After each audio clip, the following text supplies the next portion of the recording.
While he was tending the sheep of his father-in-law on Mount Horeb, Moses turned aside to see a mysterious sight.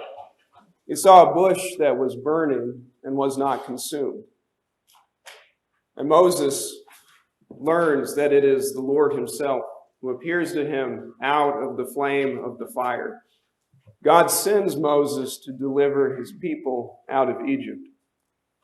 But in seeking to know this God, Moses asks,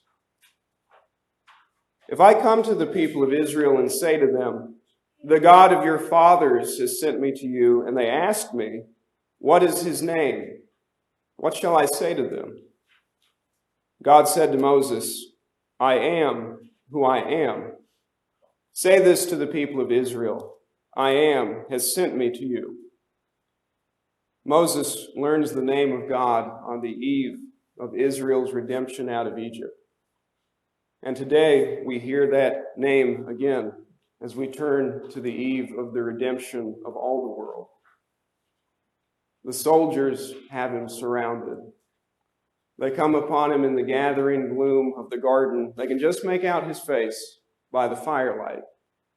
And then they notice that there are 3 sleepy-eyed guys under the tree behind him. The man asks, "Whom are you seeking?" And they answered him, "Jesus of Nazareth." Jesus said to them, "I am." When Jesus said to them, "I am," they drew back and fell to the ground. The soldiers are driven involuntarily to their hands and knees because at the name of Jesus, every knee will bow. There is power in his name, in the name of God.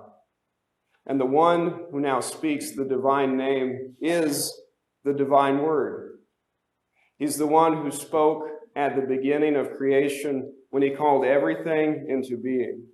And he is also the one who has the power to raise up and the power to bring low.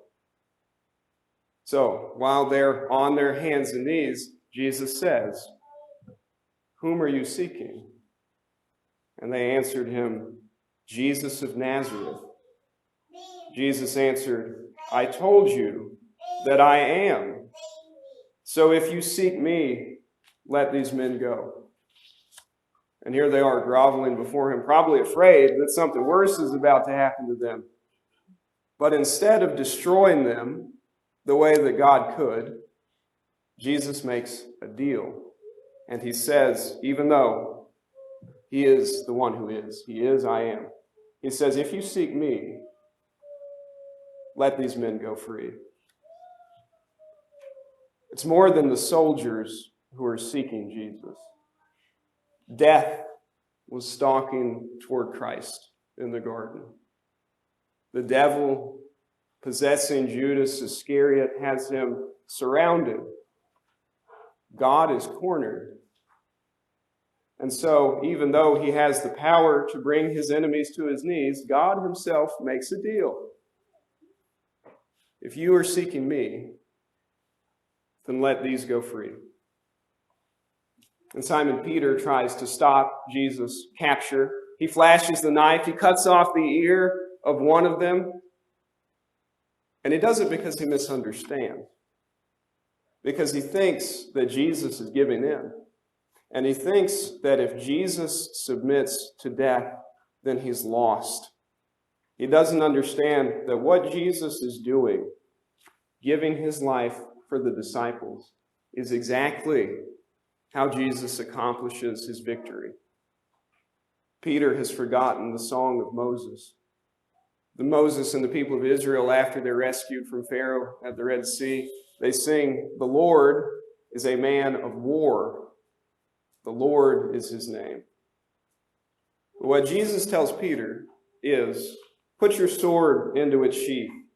Shall I not drink the cup that the Father has given to me?" He shall. And he shall drink the cup of sin and death right down to its dirty dregs.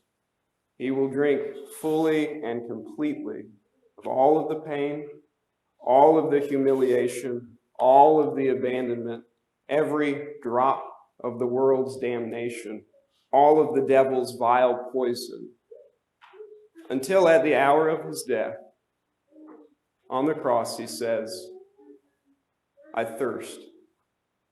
And this fulfills the words of the psalm. They gave me poison for food, and for my thirst they gave me sour wine to drink.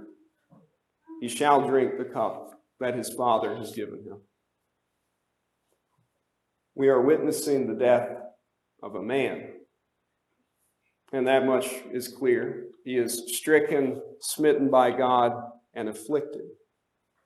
He obviously is a man because his flesh is torn by the whip. His hands and his feet are punctured by the nails. His brow is scarred by the thorns. And then his heart is pierced by the spear. And when Pilate brings him out, freshly scourged, Pilate also makes this confession that this is indeed the death of a man. He says, behold the man. And they jeer and they have him crucified. Jesus told us that this would happen.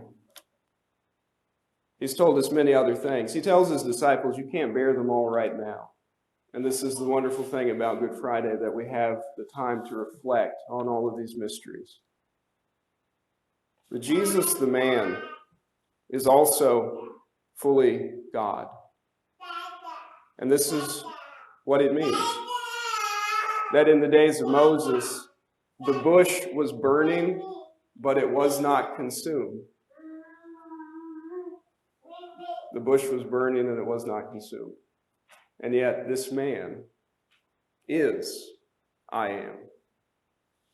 Jesus told us well beforehand that when his enemies find him, they would do these things. But beforehand he said to them, truly, truly, I say to you, before Abraham was, I am.